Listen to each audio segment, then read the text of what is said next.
So, hey everyone, welcome back everyone to Easy Awakenings. I'm here with my cohorts here. We have Marquise and Raj. So we welcome Raj. She's new to the gang, and we really appreciate you being a part of what we got going on. You might have seen her in such films such as The Ego in Me. Yes. And Soon the Path. Yes. But what are we talking about today? What are we doing? We're talking about forgiveness. Okay, all right. Well, what's the quote for the day? Well, the quote for the day is from Louis B. Smedes, I believe. I may be mispronouncing that, but it's to forgive is to set a prisoner free, and you discover that the prisoner was you. Okay, nice. To set the prisoner free and discover that the prisoner was you. What the hell does that mean? Let's dive into that. What are we talking about? You know, it seems to imply that non-forgiveness makes you a prisoner. It does. Yeah. Is that true? Is that true to you? I don't know. I think so. I think that, if you're not forgiving and you're in a situation where there's some sort of resentments or negativity in general just lodged inside of your body, I say here because we often feel it in our chests, right? You're trapping yourself in. That's actually trapped sort of energy that needs to be released. Yeah. And it's in a prison, right? It is. And forgiveness requires a lot more than just saying, I'm a good person, so I forgive you. Because that's not real forgiveness. Yeah. That's telling other people I'm a good person, therefore. Yeah, I'll be the bigger person. Yes. I hear that often. I'll be the bigger person. And in fact, all you're doing is, in a way, just saying that you're superior to that person in some way. Exactly what and you're able to, and then there goes the ego, just slides right in there. Yeah. You could translate that into... I'm going to be the better person. I'm going to be superior to your inferiority. So what makes it so difficult for us to forgive someone sometimes is because maybe we feel like we're condoning that behavior, or we're afraid that we don't want to be vulnerable. So we're afraid that we'll send the message that, just go ahead and take advantage of me again. Yeah. And we don't want to be vulnerable. Right. So... And we don't want to forget because we don't want to be taken advantage of again. So do we really have to forget to forgive, right? That's the question. Yeah. And I don't think we can really forget. I mean, how can you forget? It's in there. It's in your memory now. Right? So I think forgetting and forgiving are two different things. You don't really have to That's an interesting point. Yeah, I think a lot of even what you're talking about, it has a lot to do with identity.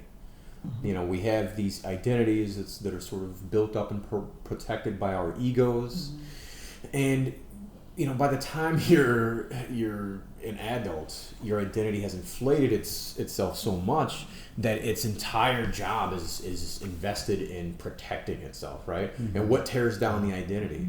Other people being right and making you wrong.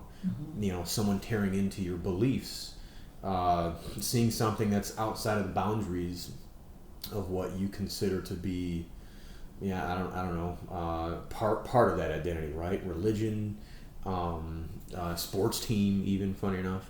And so when someone does something that you consider to be wrong or anti-identity, it's tough to kind of step out. It's tough to forgive, to let that go in your mind. Not to say that what they did was okay, but it's tough to just sort of say, you know what, it happened, it's okay, and you weren't really conscious enough to make a better choice at the time.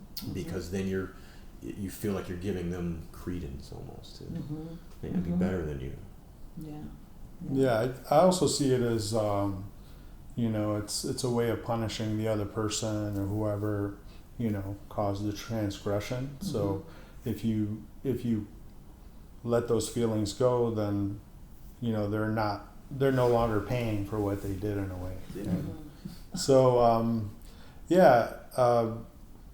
letting go of those feelings maybe mean that you're kind of letting them off the hook, right?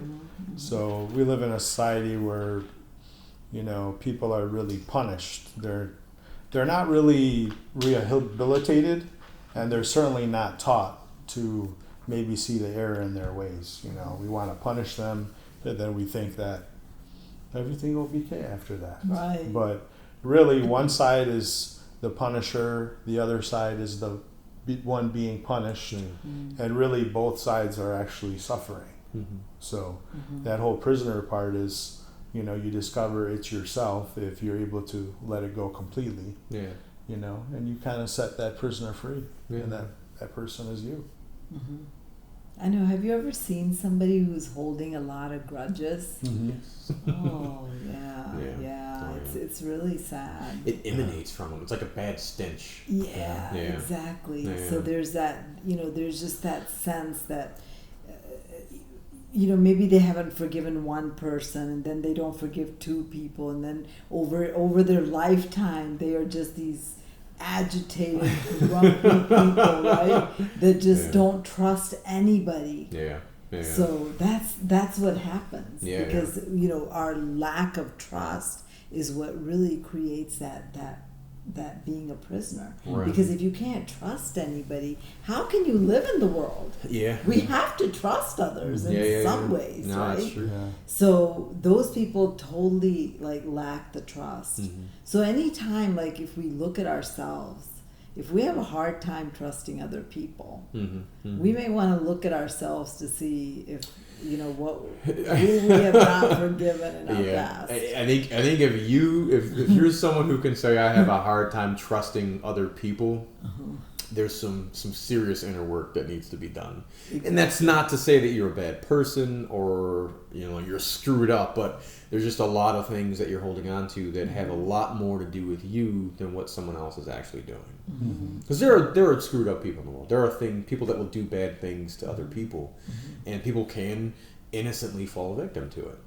Yeah. So that's a little different. It takes time for the brain to sort of work through that to some degree. There is sort of instant forgiveness, but there is relative understanding for having a hard time forgiving it under certain circumstances, like the extreme cases. Yeah. But if you're having a hard time forgiving, if you having a hard time trusting other people, or even forgiving people, that it's like that forgiveness stretches back to 10 years.